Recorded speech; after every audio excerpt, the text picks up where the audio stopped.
Lysis by Miss Nihilist, Chapter 6, Phase 5, Maturation.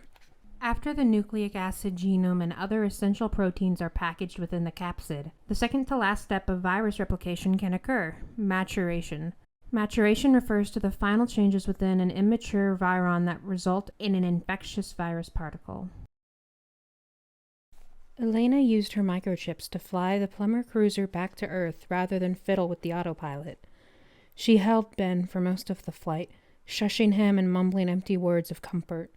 He wasn't sure how long they stayed like that, but eventually they landed in an empty field just beyond the outskirts of Bellwood.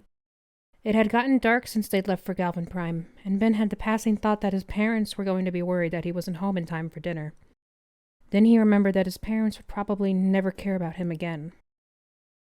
It was a dull sort of pain, settling like a blunt object digging into his side. It compounded with everything else that Ben was feeling, and it was all just so much, so heavy that he could barely breathe through the weight. "What should we do next?" Elena asked carefully. Ben almost wanted to laugh. He glanced down at the metal shards he'd cleaned up off of the floor. At some point during the flight, he had curled his fist so tightly that he had managed to draw blood in a few places. "I should probably buy a box or a jar or something," Ben mumbled through the lump in his throat. When he didn't elaborate, Elena tilted her head. "Why?" "It would be rude to bury Eunice directly in the dirt," he answered. He knew that it didn't really matter. Eunice was dead, and she wouldn't have cared anyway. She probably would have liked being in direct contact with the ground. But Ben wasn't sure if any of her pieces were toxic for the environment, and he didn't think that she would like risking the local wildlife for her own comfort. And it would feel more like a proper funeral than just burying some junk if Ben had a container to send her off in. "I can make you a jar," Elena offered. She moved her hands as if to do just that, then paused. "Do you want to do it now? Or do you want me to take you home so you can get some rest? You've had a long day." Her voice was so gentle, so compassionate, it made Ben want to start sobbing all over again. "I don't want to go home." He rubbed his eyes with his free hand until they were raw and stinging, but dry. Ben swallowed. "It's not home anymore." He didn't elaborate, but he didn't need to. Elena set a hand on his shoulder, giving a sympathetic smile. "I understand. I couldn't go home for a month after my father died," she told him. "It wasn't the same without him." Ben's parents weren't dead, but in a way, he thought that was worse. They were right there, but still out of reach. Kept from him by something. They hated him. If Ben went home like this, fragile and shaking and coming apart at the seams, he wouldn't be able to take it. He couldn't handle the hatred on their faces. "I just want to..." Ben choked on his words. He had to look away, stubbornly denying the tears building up. "Let's just get this over with." Elena nodded wordlessly. She brought her hands together and used her microchips to make him a small jar. Ben knew exactly where he wanted to bury Eunice's pieces. He described the location to Elena, and she made a motorcycle to drive them there. He could have flown, or ran, or even just walked, but Ben didn't have the energy to go alien. He felt useless and pathetic, but what else was new? He had always been incapable of doing anything on his own. Every time Ben succeeded, it was because of the wonderful people in his life who fought with him because they cared about him. Without them, what did Ben have? Nothing but a jar filled with jagged bits of metal and frayed wires. Elena's motorcycle stopped in the parking lot next to the nature trail. She let it dissolve beneath them into a swarm of chips that quickly rejoined her body, keeping a hand on Ben's shoulder to steady him. Her touch continued to linger as they walked together up the path. Ben needed the comfort too badly to let himself protest. His feet knew the way, even though Ben's mind was somewhere else entirely, somewhere far away, where Eunice was alive and well and greeted him with a smile. Ben drifted off of the trail, stepping over rocks and tree roots that had been tripping him up since he was a kid. He probably could have found Grandpa Max's favorite fishing spot with a blindfold on. The trees grew further apart, and the rocks here were bigger and rounder. The river babbled languidly as Ben and Elena walked along its banks. Ben searched the ground for a good spot. It was hard to see with only the light of the moon as a guide, but Ben felt it more than he saw it. His shoes sank into the soft mud, close to where the water lapped at the shore, and Ben knelt down. He held the jar to his chest with one hand and began to dig with the other. Elena watched him for a moment, then got down on her knees at his side. Her microchips buzzed as she used them to form an object, and then she handed Ben a small trowel. He took it from her with his mud-stained fingers and returned to digging. She helped with a trowel of her own, and, before long, they had a hole big enough for Ben to stand in. He set Eunice's jar inside the hole, and it felt terrible and underwhelming. Ben didn't cry. He felt like he had run out of tears. He just scooped mud over the top of the jar to bury it, smoothing down the lumpy earth with his fingers. "Here, let me clean you up," Elena offered softly. She took hold of Ben's muddy hand, and her chips swarmed, breaking down the mud covering his fingers with 100 painless little pinches, like a school of tiny hungry piranhas. When her chips receded, Ben's hand was spotlessly clean. Elena's grip remained. Ben clutched her hand back tightly, silently urging her not to let go. "Thanks," he said reflexively. Ben's gaze was focused on the ground. Already, it was impossible to tell that something had been buried there. "I wish I had a second chance, tried harder, more time with her." He blinked. "Something to use as a gravestone," Ben finished lamely. Looking around, Elena spotted a rock and picked it up. It was rounded and smooth on all sides from years in the river, gray and streaked with pale pink, sparkling with embedded minerals. She placed it in Ben's free hand. Ben took the rock from her and set it on top of where he had buried the jar. That would have to be good enough. It was so woefully inadequate. Apparently, Ben still had tears left after all, and he quickly found himself blinking them away. His grip on Elena's hand tightened to the point that it probably would have hurt if she'd been human. I guess that this is the part where I say a few words." "Only if you want to," Elena assured him. Ben thought about it. What was there to say? "I'm sorry?" It wasn't even close to good enough. He had a theory that the reason those animals Eunice had been studying had turned on her was because of him. That was why Aznath had been infected too. Ben was a carrier of the virus, and it must have had an adverse effect on the Temarar. If he had just stayed on Earth, maybe things would have stayed fine. If he had just accepted his lot instead of fighting so pointlessly to change it. It was his fault that Eunice was dead. Did he even deserve to say something? "No," Ben said at last. "I don't see the point." Elena looked at him with understanding, nodding slowly. "Let's go back to the ship," she suggested. "I'll make you a bed and you can get some rest. You'll feel better in the morning." Ben doubted that, and he didn't think that Elena believed it either, but what other options did he have? He couldn't go home. He couldn't stay with Gwen. Hell, he couldn't even escape this problem on another planet. Their stolen cruiser was the best that he was going to get. He sighed. Might as well, Ben agreed. He let Elena take him by the hand and guide him back towards the trail. The bed that Elena's chips made for him was enormous and soft enough to sink in. She made a dozen pillows and a handful of different blankets, and they were all so luxuriously soft to the touch that Ben idly wondered how microchips could have managed it. The night came and went, and Ben barely slept. He certainly didn't feel any better. When the sun rose, Ben stayed beneath the sheets. He reasoned that he could give himself one day to wallow in the blankets, in his thoughts. When he was 12, his dog had died. She had gotten hit by a car, and her back legs and pelvis were smashed. The vet had said that there was nothing they could do. Ben had sobbed and begged his parents to ask a different vet. He had gotten angry, shouted, clung to his denial, screamed at the vet and his parents, dug his fingers into his dog's fur as if holding on tight enough would keep her at his side forever. But it was his dog's obvious pain, the way she whimpered and couldn't even lift her head, that finally had Ben relenting. He couldn't do it. He couldn't ask her to keep living in such a miserable state just for his benefit. The day after, Ben had been too miserable to get out of bed or even eat. His parents had let him have that day to himself, and the next, they were waiting on the other side of his closed bedroom door with hugs and kisses and warm food and plenty of happy memories to laugh over. Except losing Eunice was nothing like putting his dog down, because Ben didn't have his parents waiting to console him, or time to accept it, or the excuse of being a kid to let himself keep doing nothing. So Ben let himself have the day to grieve, and then the next morning he asked Elena for a notepad and a pen. He didn't feel better in the slightest, but it didn't matter. He had to keep pushing. He was the only one left who could. He wrote down possible ideas to pursue. The virus was still a possibility, but Ben didn't have any other allies who were non-organic and smart enough to help him with that. In terms of making a cure, Ben didn't know where to even start. He would probably have more luck injecting people with random chemicals and seeing what happened. But he couldn't do nothing, so Ben thought about other options. ID masks had been ruled out, but maybe hypnosis was the culprit.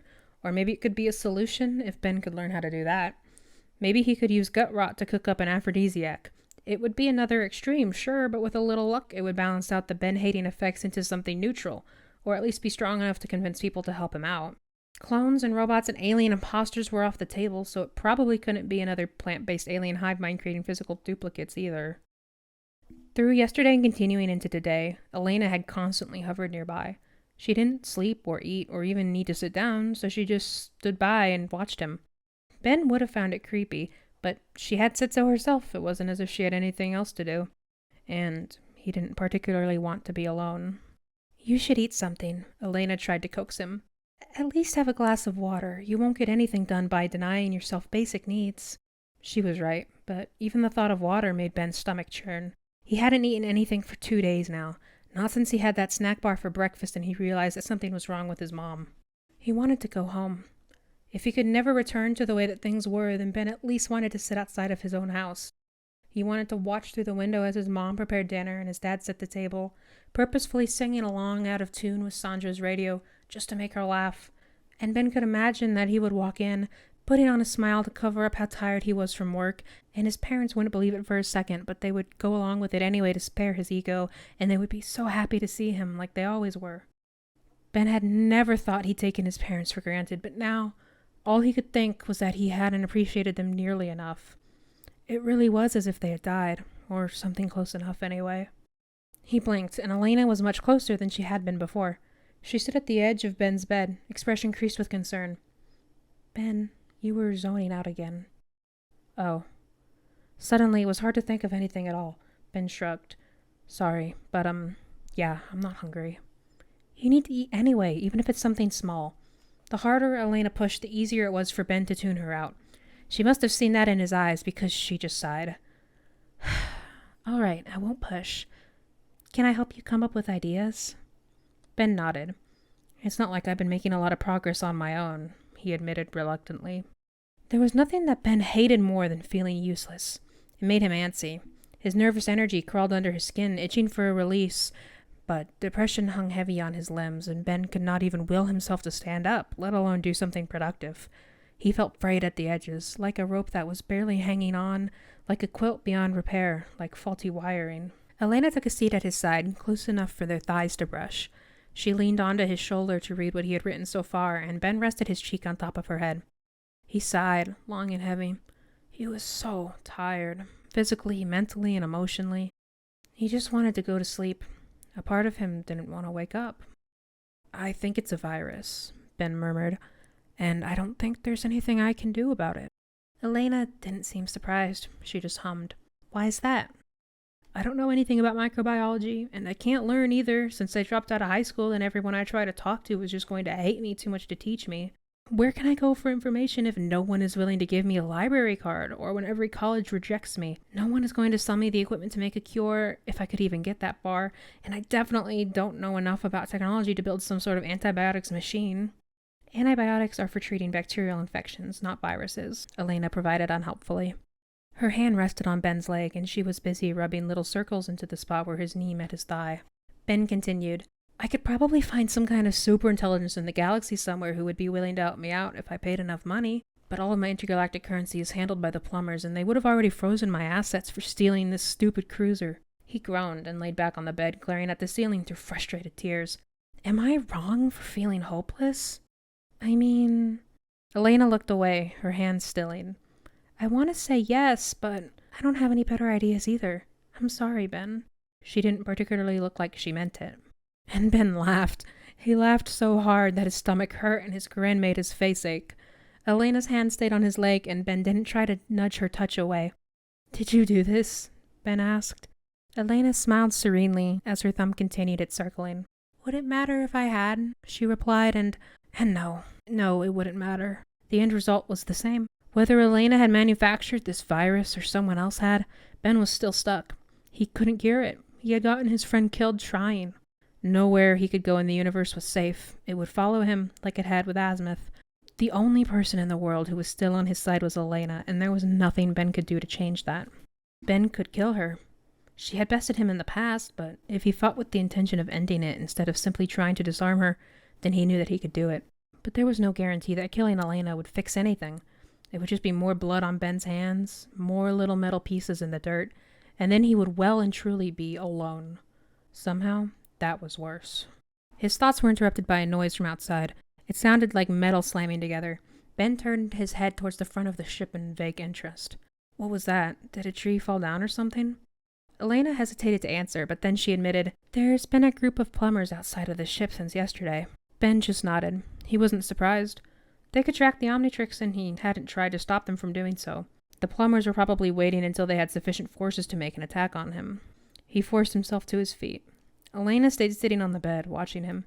Ben trudged over to the front window and saw a sizable plumber camp, complete with a couple dozen tents, several tanks, and plumber soldiers swarming all over the place. They had restrained the cruiser's legs so that they couldn't be raised for takeoff. He caught sight of Grandpa Max's Hawaiian print shirt and Rook's blue armor, and Ben swallowed. He turned away from the sight before he could see their faces. "Well," he said through the lump in his throat, "I guess this is it. They're gonna arrest me and take the Omnitrix. I don't really see a point in fighting them." It felt as though Ben were describing events happening on some distant planet. A part of him refused to accept that this could be happening to him. It didn't cut like a betrayal should have. It just felt like adding another weight to the pile already crushing him. "I can make them leave," Elena offered, but Ben was already shaking his head. "No, I don't want to hurt anyone. He looked away from her, his hands curled into trembling fists at his side. "I don't know what else to do. I attacked my partner, I stole plumber property, and everyone hates me so much that they're going to take the Omnitrix away from me. What?" His voice cracked. Ben cleared his throat and tried again as tears worked their way down his face. "What am I supposed to do without the Omnitrix? Even if I get away, the whole galaxy is working against me. Letting myself be arrested is my only peaceful choice, and if I do that, then—" He cut himself off. It was quiet for a moment as Ben stood there, shaking and sniffling and hating himself. He was acting so pathetic, but he legitimately couldn't think of a way out of this. He had nowhere to go and no one to turn to. No allies, no enemies, not even anything he could use as a bribe. He wasn't smart enough for this, just like he hadn't been fast enough or strong enough or clever enough to save Eunice. He was backed into a corner, and Ben was so tired. Elena stared, quiet for a moment as she watched him with an unreadable look. "Then what?" She prodded for him to continue. A weak smile twitched on Ben's face. "Then I'll be alone. You don't have to hand yourself in if you don't want to. We can go somewhere else," Elena suggested. She got to her feet and took hold of Ben's hands, giving an encouraging smile. "We can go anywhere you want. Just say the word." "They'll follow us. They can easily track me," Ben pointed out. "Then leave the Omnitrix," Elena implored, almost begging. "We can run away, somewhere they'll never find us. We can leave all of this behind, Ben. Then neither of us will ever be alone again." Ben opened his mouth to protest, but nothing came out. He couldn't think of a good argument. He didn't want to give up on his friends and family, but if the plumbers were trying to arrest him, then Ben would have to fight them every step of the way. Or, at the very least, he would have to take off the Omnitrix and keep a low profile. Maybe it would be for the best if he dropped off the face of the earth. What were the consequences, really? If the plumbers wanted to take the Omnitrix from him, then they clearly didn't think they were going to need him. No one was left to miss him either. No one except for Elena. So Ben found himself nodding. Nothing permanent, he was quick to add. Just somewhere to lay low for a while. He needed time to sort through his options. It was hard to focus on the problem at hand when just thinking seemed to take a great deal of physical effort. "We can go back to my lab," Elena suggested. "I have a living space in the back. We'll be alone there." The plumbers would probably think to search there, since they knew that Ben was working with Elena, but they could always leave if they had to. Right now, Ben just wanted to put as much distance as possible between himself and the familiar, angry faces waiting for him outside. "Okay," Ben agreed. And then, just to reassure himself, he said it again, quieter. "Okay." Elena took hold of his hand. Ben almost thought she was going to reveal that she had the ability to teleport, but all she did was entwine their fingers and give him a squeeze. "I'm not going anywhere," she promised, eyes burning intently. This time, there was no "unless you want me to" caveat. It was just as much a promise as it was a threat. Ben wasn't in any position to be picky. He cleared his throat. "Omnitrix," Ben said, surprised that his voice didn't waver. "Code 000, release coupling 0. The Omnitrix flashed red, then the faceplate dulled to an ashen gray. Ben was able to slip it right off without any resistance. It felt wrong to have his wrist bare. It felt a little bit like he was missing a limb. Ben waited a moment for something to happen. Something to tell him that he'd made the wrong choice. Like Elena suddenly attacking him, or the plumbers outside realizing their mistake and retreating, or the universe itself to shake from the sheer wrongness of Ben without the Omnitrix. But none of that happened. The moment breathed, then passed, just like any other second anywhere else in the galaxy would have. Maybe the universe didn't need Ben with the Omnitrix as much as he thought. He wasn't sure how to feel about that, so Ben pushed the thought to the back of his mind. He swallowed the lump in his throat and slipped the Omnitrix into his pocket. "They shouldn't be able to track us now," Ben said tightly. His upset must have shown on his face because Elena gave him a sympathetic smile. She reached up to cup his face, leaning his head towards hers. Ben led her, half expecting Elena to kiss him, but all she did was press their foreheads together. "It'll be okay, Ben," she promised, her voice a murmur. "You'll figure out what to do, but for once, I'll take care of you." He didn't know if she meant their escape or the situation going forward in general. Ben wanted to argue because he was the hero. He didn't need protected or coddled, but being taken care of sounded nice. He didn't have the heart to vocalize his agreement. Ben settled for a nod. Elena beamed at him. It felt good to make at least one person in his life happy. Using her nanites, Elena constructed a copy of Ben and herself. She directed them outside to distract the plumbers by surrendering. While they were busy with that, no one was watching the escape pod hatches. Elena took the pods themselves out, then it was as easy as dropping down a short chute to the ground. She held onto Ben's hand as they quickly and quietly made their way into the forest for cover. "We should be out of sight now," Elena said once they were a good distance away. She recreated her motorcycle from earlier and, seeing the crease on Ben's face, reassured him. "It's silent. I don't actually need to combust gasoline to make the wheels on this spin. I just like the sound." Ben didn't say anything. He just climbed on after Elena, locking his hands around her waist and pressing up against her back.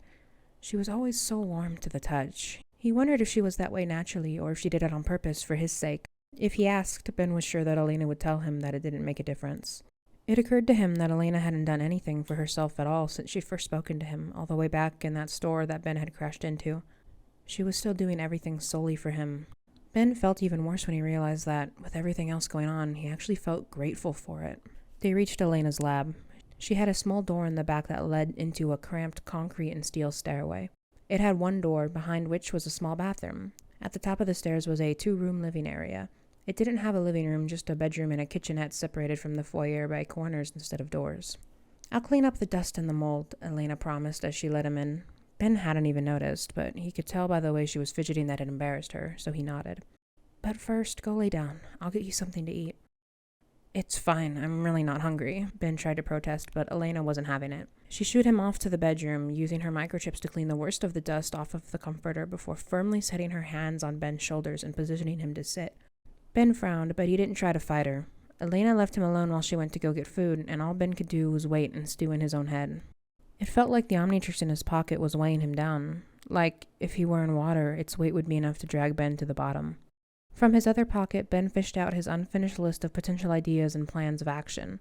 He had nothing except for scribbled out lines and half-formed thoughts that didn't lead anywhere. His exhaustion and sadness were suddenly dwarfed by rage. Ben was angry, but not at the situation, at himself for being unable to fix it. He surged to his feet, a furious lashing wave, and slammed the notepad into the wall. Useless. It was all useless. He was useless. Shit was always going wrong. Ben was supposed to be the one who could fix it. No wonder the plumbers didn't think they needed him. Ben hating Virus aside, he hadn't done much in the last few days to prove them wrong. Sleeping and eating were the last things that he wanted to do. He needed to fix this, but the situation already felt so hopeless. Ben didn't know what he was supposed to do. He knew what he wanted to do, though. Restless with anxious energy, Ben got to his feet and was out the door before he could convince himself not to go. Elena caught up to him about an hour later. She had a smoothie in hand and a frown on her face. "You worried me," she said. Her fingers were twitching. Ben had noticed that she often did that when she was fighting herself on something. She probably wanted to hug him. Ben appreciated that she wasn't. He adjusted his position on the tree branch he was sitting on, turning sideways to grab the length of it with both hands and drop down. Ben dangled there for a moment, then let go. He landed on his feet in a crouch and stayed in that position, hidden from the street's view by the bushes. "Sorry for worrying you," Ben said, and for what it was worth, he did mean it. He shrugged one shoulder and looked away from Elena. "I wanted to see them." Elena turned her head to follow his gaze, not that she needed to. There was only one reason why Ben would be lurking in the tree outside of his home's kitchen window. Mom was getting dinner ready, slicing zucchini to pan fry. Dad was there too, mixing flour and seasoning to make the coating for the baked chicken. He tossed a smidgen of flour at Sandra, and her mouth made a surprised little "oh" before she furrowed her brows and grinned, responding by flicking vegetable oil back at Carl. They were both laughing as their food fight escalated. Mom threw a piece of zucchini and Dad caught it in his mouth, making a show of grimacing and gagging as he chewed and swallowed. Ben couldn't help the way that he smiled, even as it felt like something was stabbing him in the chest. He should be in there goofing around with them, and yet if he made his presence known, the smiles on their faces would disappear in an instant. Ben, the expression on Elena's face was pained. Why are you torturing yourself by watching this? I deserve it, Ben said thickly. I need to see this so that I can see what I'm going to lose if I give up, otherwise He didn't finish, but he didn't need to. Elena's frown deepened. You're honestly thinking about giving up? Something in her tone made Ben bristle.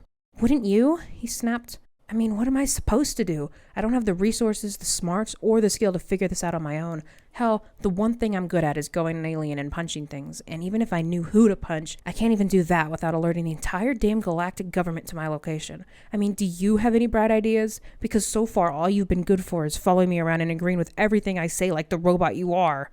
Just as suddenly as he began, Ben deflated. It wasn't fair of him to yell at Elena about this, not when she had stood by his side through all of it. I'm sorry, he said quietly. That wasn't fair. He blinked hard as he felt tears building up. I just miss them so much. Elena hesitated, teetering on the tips of her toes as she mulled over her options. After a moment, she reached a decision. She sat down next to Ben in the bushes, passing him the smoothie she had gone to get for him. Ben still wasn't hungry, but given that he had just insulted her, he begrudgingly took a sip. Elena gave a tiny smile as thanks. To tell you the truth, Ben, she began, I don't know what to do to solve this either. You're right that we don't have the equipment or the knowledge for it, and the one person who did, it was my fault, Ben whispered, his voice breaking. Eunice died because of me. Elena set a hand on his shoulder to quiet him, giving him a patient look. My point, she continued, is that we still don't know for certain if it even was a virus. It could be hypnotism, or maybe you're dreaming, or maybe... She paused, then carefully said, maybe nothing nefarious is happening at all. So, what, do you think my family and friends have hated me this whole time and now they're just finally showing it? Ben demanded with a hard edge to his voice, daring Elena to say exactly that. But she just looked at him with those same pitying eyes and shook her head helplessly. I don't know, Ben. Neither of us do. We could spend a lifetime trying to figure it out, but we don't even know if whatever's going on is reversible. All I do know is that I hate to see you so miserable. Let me help you, she implored. Ben opened his mouth, but Elena was already clarifying. Help you, not them. You, Ben. His mouth was dry. Ben's heart hammered in his chest, the tiny, fruitless flap of hummingbird wings beating against a cage. Deep down, some part of him knew that he shouldn't even ask. Whatever Elena's solution was, Ben could tell already that it wasn't going to be good, But when Ben glanced through the leaves to look at his house, all he saw was his mom and dad, happy without him.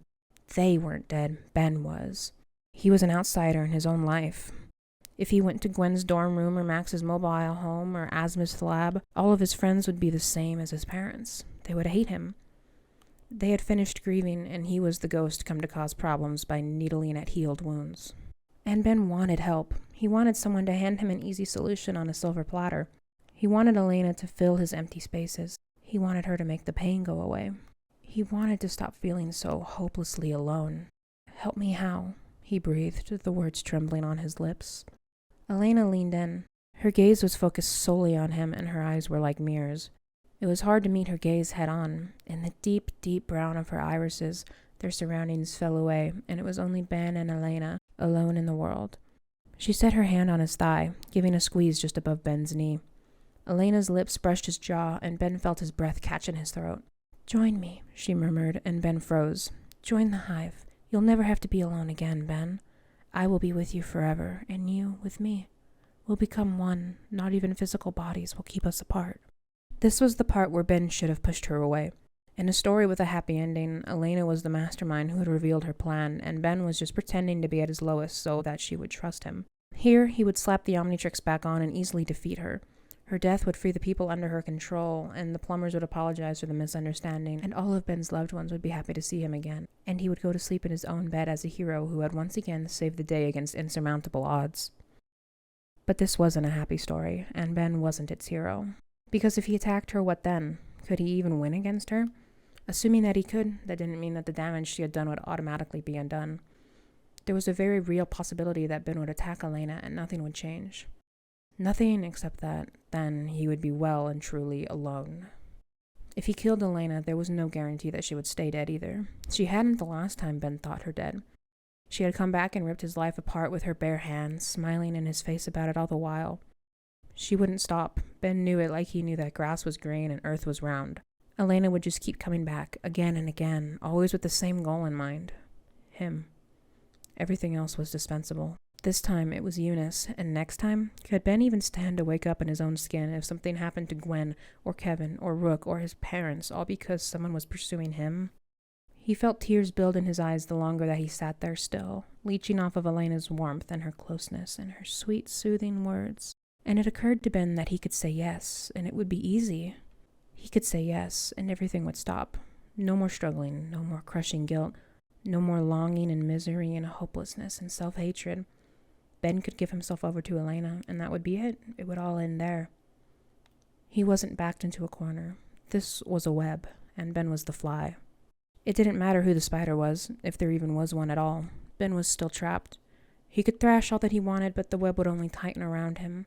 Denying the inevitable wouldn't make it go away. Struggling wouldn't change the mind of a predator. His search for a cure had been pointless. The ending had been decided as soon as the web was spun. Acceptance sank into him with a bone-deep sort of weariness. Ben exhaled, and he leaned into Elena, resting his weight against her chest. "If I say yes," he asked softly, "will this all stop?" Elena guarded her hands through Ben's hair, cradling him like the precious object that he was. She didn't need 8 arms to hold him close when her web was plenty strong enough. "Yes," she breathed. "I promise." Ben swallowed. He was so tired. "Okay," he agreed, his whole body trembling. Elena smiled like he had just handed her the universe. In a way, he had. Her universe, anyway.